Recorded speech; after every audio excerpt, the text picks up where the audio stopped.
अगर आप for the first time मुझे यहाँ देख रहे हैं तो मेरा नाम अदिति है। पेपर 1 और कंप्यूटर साइंस आप लोगों के लिए मैं यहाँ पर लेके आती हूँ। साथ ही साथ जेआरएफ अड्डा एप्लीकेशन पे आप लोगों का कंप्लीट प्रिपरेशन हो रहा है। तो अगर आप लोगों ने अभी तक ज्वाइन नहीं किया है तो जेआरएफ अड्डा एप्लीकेशन को आप डाउनलोड कर सकते हो। ब्राउजर वर्जन भी अवेलेबल है, यानी कि वेबसाइट भी आपके पास में अवेलेबल है। आप लोगों के लिए 6 to 11 ऑफ सितंबर के लिए विंडो ओपन होने वाली है। लास्ट 3 महीने बचे हैं, है ना, जैसे आप जानते हो लास्ट के 3 ही महीने आप लोगों के पास में बचे हैं। अगर 3 महीने यानी कि 90 दिन के अंदर आप अच्छे से तैयारी करना चाहते हो तो आप लोगों के पास में लास्ट मौका है कि आप हमारे साथ में कंप्लीट कोर्स अपना कर लो। डिस्काउंट अगर आप अवेल करना चाहते हो तो TD10 आप ऑफर लगा सकते हो। इंस्टेंट 10% डिस्काउंट आपको मिल जाएगा जो भी पैकेज आप ले रहे हो। पेपर 1 का ले रहे हो, paper 1 plus paper 2 plus test series plus paper 2 की हैंड रिटन नोट्स ले रहे हो, केवल टेस्ट सीरीज ले रहे हो, केवल हैंडबुक ले रहे हो, सभी के सभी पर इस वक्त TD10 ये कोड आप लगा के 10% डिस्काउंट भी ले सकते हो। सबसे पहले अगर मैं बात करूं वेब की जो पहली जनरेशन थी, वेब 1.0 इसे बोलते हैं, तो ये आपकी रीड ओनली वेब के अंदर आती थी। तो जो रीड ओनली वेब है ये आपका वेब 1.0 था, जिसके अंदर नियरली हमारा काम कितना था, हमारा काम इतना था कि हमको कोई इन्फॉर्मेशन चाहिए तो हम www की दुनिया में जाते थे, उसे रीड करते थे और फिर हमारा जो काम है हम लोग कर लेते थे। तो स्टैटिक पेजेस आपके पास में होते थे, वेबसाइट्स क्रिएट होती थी जो कि इन्फॉर्मेशन को आपको डिस्प्ले करके दिखाती थी, और जो आपका ओनर होता था, कंटेंट का जो ओनर होता था वो कौन होता था, जिसने उसे क्रिएट किया है वही उसका ओनर होता था। ये जो जनरेशन थी 1989 की अगर बात करें तो टिम बर्नर्स-ली के अंदर इन्होंने हाइपर टेक्स्ट मार्कअप लैंग्वेज को यूज करके, HTML लैंग्वेजेस को यूज करके वेब पेजेस बनाए थे। और यहाँ पर ये जो इन्फॉर्मेशन होती थी इसको हम UDI के नाम से जानते थे, यूनिवर्सल डॉक्यूमेंट आइडेंटिफायर के नाम से हम इसे जानते थे, है ना। स्टैटिक HTML वेब पेजेस होते थे, ज्यादा अट्रैक्टिव नहीं होता था, ठीक है ना, और ना ही ज्यादा इंटरैक्टिव होता था, सिर्फ रीड ओनली पर्पस के लिए हम इसे यूज करते थे, ठीक है जी। अगर बात किया जाए तो यहाँ पर जैसे कि नेटस्केप, नेविगेटर हो गया, मोज़ेक हो गया, ये कुछ पॉपुलर एग्जाम्पल्स हैं जो आपके वेब 1.0 एरा के अंदर आए थे। अब हम आगे चलिए ठीक है कि रीड ओनली पर हमने काम किया।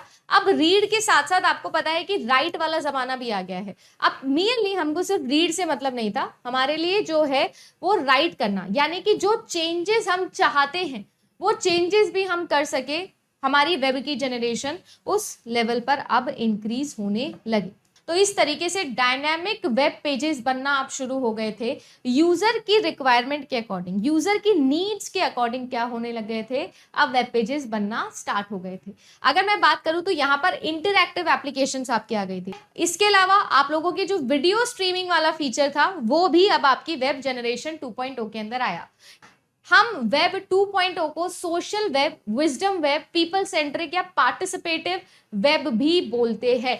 यही वो जमाना था जब आपके सोशल नेटवर्किंग वेबसाइट जिन्हें आप यूज करते हो, जैसे कि फेसबुक हो गया, इंस्टाग्राम हो गया, जैसे कि आपका यूट्यूब हो गया, लिंक्डइन हो गया, ट्विटर हो गया, ऐसी सभी के सभी जो एप्लीकेशन है वो आपकी कहाँ यूज होने लगी थी, आपके वेब 2.0 के अंदर ही आई थी।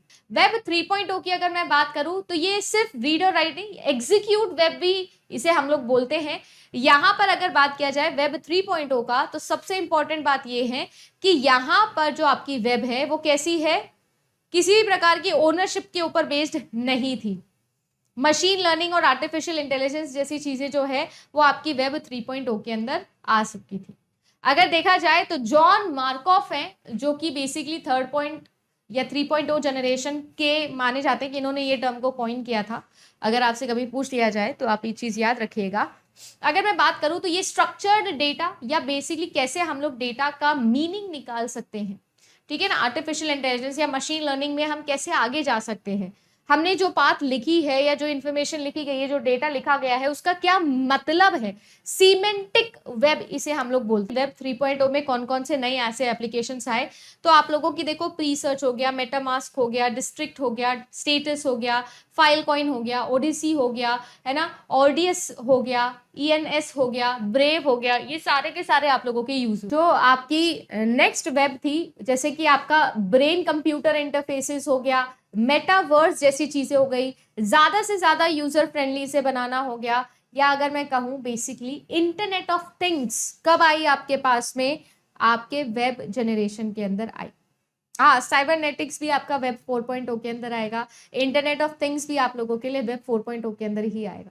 कुल मिला के अब तक हमारे जो वेब था, www का जो रेलेवेंस था, हम ठीक है आर्टिफिशियल इंटेलिजेंस पे या मशीन लर्निंग पर पहुंचे, बट अब उसके आगे क्या, किस तरीके से और ज्यादा पॉपुलर या और ज्यादा यूटिलिटी एक आम आदमी के लिए वेब की हम बना सकते थे, वो चीज हमने कहाँ शुरू करी, वेब 4.0 के अंदर। जब हमने हर एक चीज के अंदर, दुनिया की जो चीज इंसान के काम आ सकते, हर एक चीज के अंदर इंटरनेट डाल दिया। अब हर एक चीज के अंदर इंटरनेट आ गया तो ज्यादा से ज्यादा जो लोग हैं वो उसे यूज करेंगे था। उसके बाद में हमारी जो अभी लेटेस्ट जनरेशन जिसके ऊपर हम चल रहे हैं वो आई है वेब 5.0।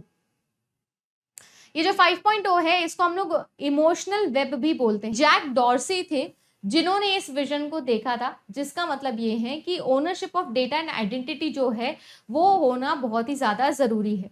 डेटा सेंट्रिक आपकी एप्लीकेशंस को बनाना बहुत ही ज्यादा जरूरी हो गया है, और इसीलिए एक्स्ट्रा डिसेंट्रलाइज्ड वेब जो आपकी क्या बोलती है, जो आपको ऐसा बोलती है कि you have to put at least एक ऐसा डेटा या बेसिकली एक ऐसी आइडेंटिटी होनी चाहिए जो कंट्रोल करे चीजों को। इससे फायदा क्या होगा, आपके पास में ये नहीं होगा कि जो चीजें हैं वो आउट ऑफ कंट्रोल चली गई है, ऐसा नहीं होगा।